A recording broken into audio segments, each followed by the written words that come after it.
विजय सिन्हा को बुझाता है, उल्लू को कब बुझाता है पहले बताइए तो। उल्लू को रातें में न दिखाई देता है, दिन में दिखाई देता है। तो कुछ लोग हैं उल्लू जिनको रात में ही दिखाई देता है, दिन का बात। लालू प्रसाद यादव आशीर्वाद देने के लिए अब हैं, लोग को आशीर्वाद दे रहे हैं और उनकी सलाह पर। बीजेपी का मतलब बड़का झूठा पार्टी कहलाता है। भारत जलाओ पार्टी को भी बीजेपी कहा जाता है। बीजेपी गद्दी छोड़ो कि इंडिया आ रही है। अच्छा, एक बात है कि जातीय जनगणना में सारे पदाधिकारी को लगाया गया को मौलिक अधिकार है अपनी जाति की संख्या जानने का, कि हमारी जाति की संख्या कितनी है और जब जो बजट बनता है उसमें हमारे जाति के विकास के लिए कितने प्रावधान किए जाते हैं, इसलिए जानने को देश में ही जाति जनगणना होना चाहिए। या मिल के हुस्न वालों ने उजला उजला बाल और उज्जर उज्जर नहीं बचेगा, क्योंकि ये देश की परिसंपत्तियों को बेच रहा है एक आदमी के हाथों। अडानी का क्या हालात थे पहले, आज हालात क्या हो गए हैं। इसलिए देश की संपत्ति को कोई आज तक नेता बेचा नहीं है। रेल बेच दिया, भेल बेच दिया, हवाई अड्डा बेच दिया, अब पता नहीं क्या क्या बेच दिया नेता। आप सब जानते हैं कि इंडिया नाम का गठबंधन बना है और बिहार के नेता और बिहार के मुख्यमंत्री और उप मुख्यमंत्री और देश के जाने माने नेता आदरणीय लालू प्रसाद यादव जी के पहल पर विरोधी पक्ष के लोगों को एक मंच पर लाने का प्रयास बिहार से ही शुरू हुआ। पहली बैठक बिहार में हुआ, दूसरी बैठक कर्नाटका में हुआ और तीसरी बैठक मुंबई में होने जा रहा है, यानी महाराष्ट्र में होने जा रहा है। आप जानते हैं बिहार का इतिहास। बिहार के लोग जब जब अंग्राई लिया है देश में परिवर्तन हुआ है। चाहे 1942 का आंदोलन के याद कीजिए, चंपारण से शुरू हुआ था, महात्मा गांधी जी ने नारा दिया था, अंग्रेजों भारत छोड़ो का नारा दिया था, तो बिहार से ही शुरू हुआ था। 1974 में इमरजेंसी के खिलाफ में आदरणीय नेता, उस समय छात्र नेता थे आदरणीय लालू प्रसाद यादव जी, और उन्होंने आदरणीय उस समय के जो हमारे नेता थे जयप्रकाश नारायण, उनसे आग्रह करके और संपूर्ण क्रांति पूरे देश में हुआ था, तो परिवर्तन, देश में परिवर्तन हुआ। इस बार बिहार के ही अगुवाई में ये लड़ाई लड़ी जा रही है और एक लोग किया जा रहा है, एक मंच पर लाया जा रहा है, तो इस बार भी देश में परिवर्तन होगा। और उस गठबंधन का नाम इंडिया इसलिए रखा गया कि हिंदुस्तान से हमारा प्रेम है, हिंदुस्तानी हैं, इंडिया के रहने वाले हैं, और इंडिया जो अंग्रेजों के हम गुलाम थे, गुलामी की लड़ाई लड़ी जा रही थी, तो यही बीजेपी वाले उस समय जनसंघ कहलाते थे, अंग्रेजों के मुखबिरी किया करते थे। और इन्हीं के पार्टी के नाथूराम गोडसे जिसने महात्मा गांधी की हत्या किया, ये उसी के खानदान है। अंग्रेज कहते थे कि फूट डालो राज करो की नीति उनकी थी, उसी तरह यह देश में फूट डालो राज करो की नीति अपना रही है बीजेपी। ये अंग्रेजों के दलाल हैं और देश हित में कभी कोई काम नहीं किया, और जो घोषणा करते हैं उसको अपने ही कहते हैं कि ये जुमला है। चाहे वो 2 करोड़ बेरोजगारों को रोजगार देने का हर साल वादा किया था उन्होंने वादा किया था कि देश से महंगाई हम मिटा देने का काम करेंगे। उन्होंने वादा किया था कि किसानों के खेतों में पानी देंगे। उन्होंने वादा किया था कि हम किसानों के उपज का दोगुना दाम देने का काम करेंगे।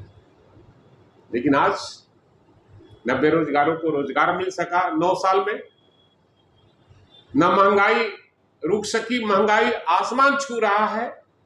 जो सिलेंडर लेकर ये लोग नेतागिरी करते थे कांग्रेस के खिलाफ में, 300 रुपए उस समय सिलेंडर था, आज 1200 रुपए सिलेंडर हो गया है। न खेतों में पानी किसानों को, न उनके उपज का सही दाम मिल पा रहा है। और तो और 1,25,000 करोड़ रुपया अडानी को माफ कर दिया गया। तो कैसा ये आपने न्याय किया है और अपने वादे को हमेशा जुमला साबित करने का काम किया है। देश को चौतरफा लूटने का काम आपने किया है। जैसे देश में आया था राज करने नहीं, लोग समझा कि राज करने है भारत में। उस समय सोने की चिड़िया जाती थी, उसने लूट पाट और यहां से चलता बना। उसी तरह ये बीजेपी वाले आए हैं। आप देखे होंगे नोटबंदी 2-2 बार इनके शासनकाल में हुआ और इनके हर राज्य में, हर जिले में वही नोटबंदी वाला पैसा, 2 नंबर का पैसा से इनका भवन बन गया, पार्टी कार्यालय बन गया। तो आप सोच सकते हैं कि इनके राज में ना संविधान पर खतरा है और इनके राज में लोकतंत्र पर चोट किया जा रहा है और भारत की जो संस्कृति और सभ्यता थी उसको समाप्त किया जा रहा है।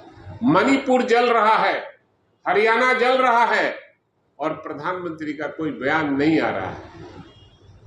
इस देश का वही गृह मंत्री है जो तरी पार एक समय था कि ये तरी पार, और देश का वो गृह मंत्री हो, इससे दुर्भाग्य और देश के लिए क्या हो सकता है। जिस प्रधानमंत्री ने, जो प्रधानमंत्री कहते हैं हम देश के लिए जीते हैं, देश के लिए मरते हैं, हमारे पास क्या है, हम उठाएंगे अपनी झोला और हिमालय के तराई में चले जाएंगे। जिस देश का प्रधानमंत्री का श्रृंगार किया जाता हो, फेशियल किया जाता हो, वो फेशियल करने वाले का 15 लाख पगार दिया जाता है रोज फेशियल करके। प्रधानमंत्री जिस देश का चलता हो उस देश का भगवान ही मालिक है। कथनी और करनी में कोई सामंजस्य नहीं है और केवल रोज गलत बयानी देकर देश की जनता को ठगने का काम किया जा रहा है। लोकतंत्र पर प्रहार है। जितना संविधान को बदलने की कोशिश की जा रही है, आरएसएस के एजेंडे पर देश चलाया जा रहा है। देश ऐसे नहीं चलता है।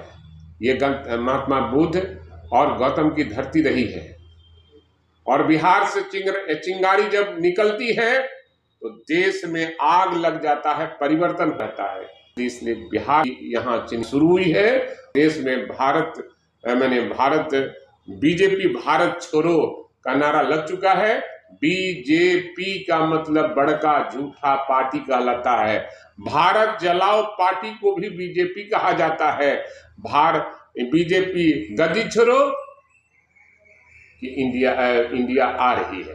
ठीक बात है। अरे समय पर सब परिवर्तन होगा। जब समय आ जाएगा आपको भी मालूम हो जाएगा कि नेता कौन होगा।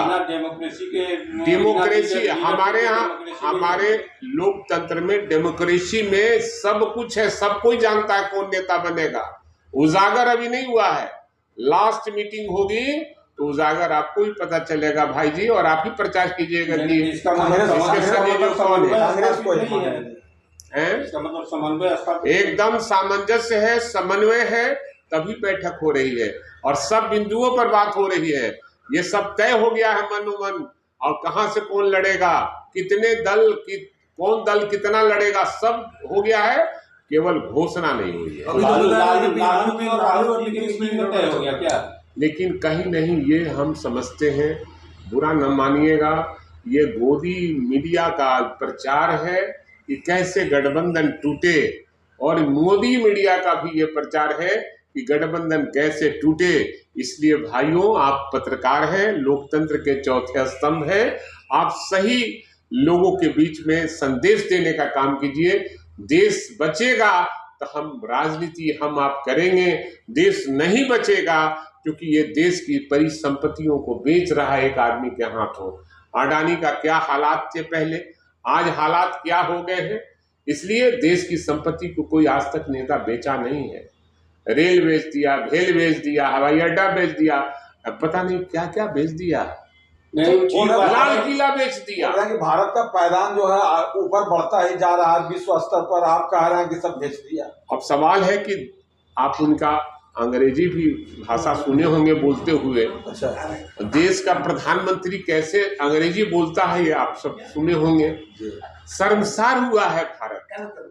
जब आपको नहीं बुझाता है तो हिंदी में न बोलिए, क्या दिक्कत है, ट्रांसलेटर रखिए।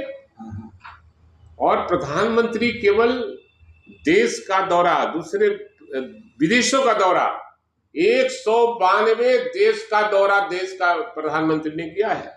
अच्छा, बिहार में भारत का प्रधानमंत्री है और विदेशों में ज्यादा रात बिताने का काम किया है।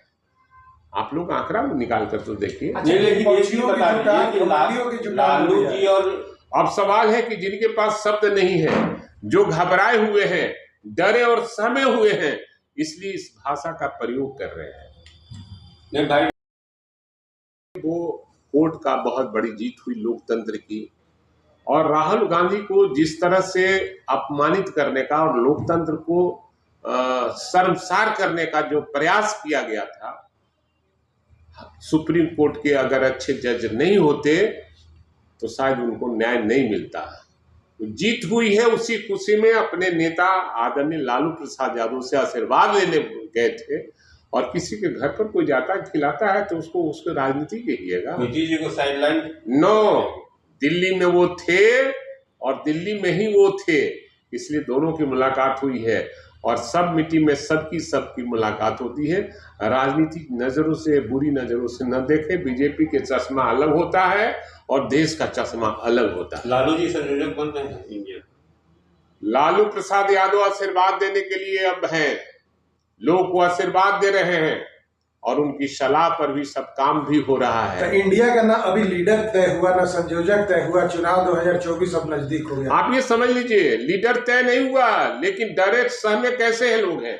लीडर जिस दिन तय हो जाएगा, और तय हो चुका है, घोषणा बाकी है।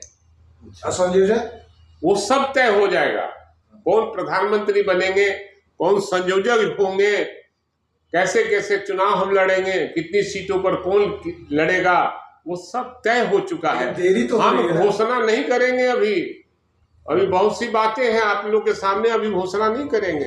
और हमारे बड़े नेता जो शीर्ष नेतृत्व है, उनके सब वास्ता तैयार है, वास्ता का खुलेगा, आप लोग को पता चलेगा। कल नीतीश जी का एक बयान आया था 24 में भाजपा भगाओ देश बचाओ का नारा लग चुका और बिहार से ही लग चुका। कल नीतीश जी का एक बयान आया है कि हम 73 के हो गए, हम तो चले। आगे भी इसको किस रूप में देखेंगे? देखिए, अपनी उम्र का उन्होंने अगर बोला है, और ये भी बोला है, नहीं, हर आदमी का उम्र बढ़ता है, हमारी उम्र, उनकी उम्र, सबकी उम्र बढ़ती है, आपकी भी उम्र बढ़ती है। तो आप अपने पीछे के नौजवान को आशीर्वाद देते ही है कि चलो यार, इतना दिन से मैंने पत्रकारिता किया, अब हम तो लास्ट हैं, चलो तुम ही लोग के कंधे पर न है पत्रकारिता। कब होता है? जब होगा देखा जाएगा, जब तय होगा आपको मालूम हो जाएगा। तो होने वाला है क्या? अब जब होगा तो आपको मालूम हो जाएगा। इस पर हमारे शीर्ष नेतृत्व ही तय करेंगे कि कब क्या होने वाला है। एक चीज और कि आप जातीय जनगणना बिहार में करवा रहे हैं, लेकिन आप ही के दल के और बिहार, उनका कहने का तात्पर्य ये नहीं था। और हमारी पार्टी भी A to Z की बात करती है, हमारे नेता तेजस्वी प्रसाद यादव जी भी A to Z की बात करती है। लेकिन इस देश में हर जाति को मौलिक अधिकार है अपनी जाति की संख्या जानने का, कि हमारी जाति की संख्या कितनी है, और जब बजट बनता है उसमें हमारे जाति के विकास के लिए कितने प्रावधान किए जाते हैं। इसलिए जानने को देश में ही जाति जनगणना होना चाहिए।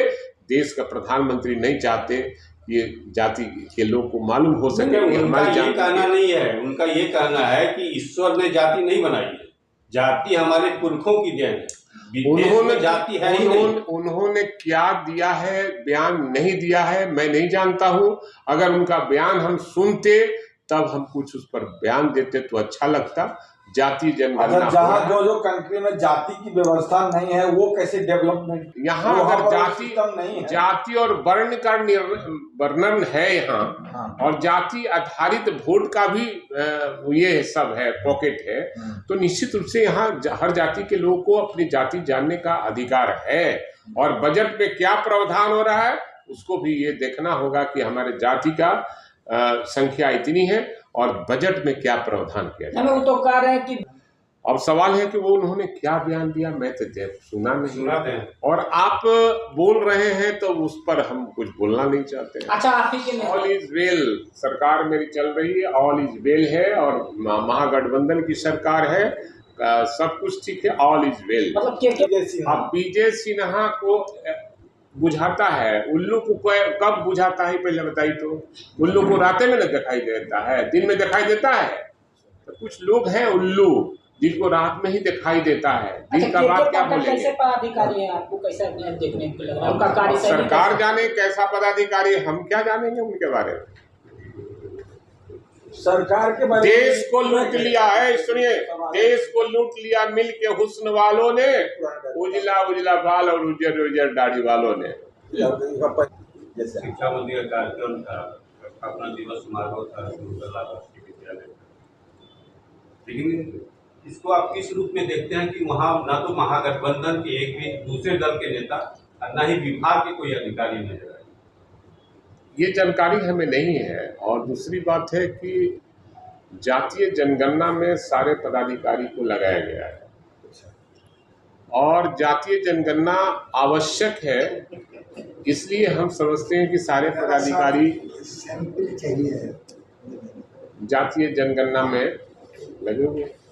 जातीय जनगणना में पता चला कि दिन भर कल अन्य दिनों के अलग, कल दिन भर के पाठक का वीसी होता है।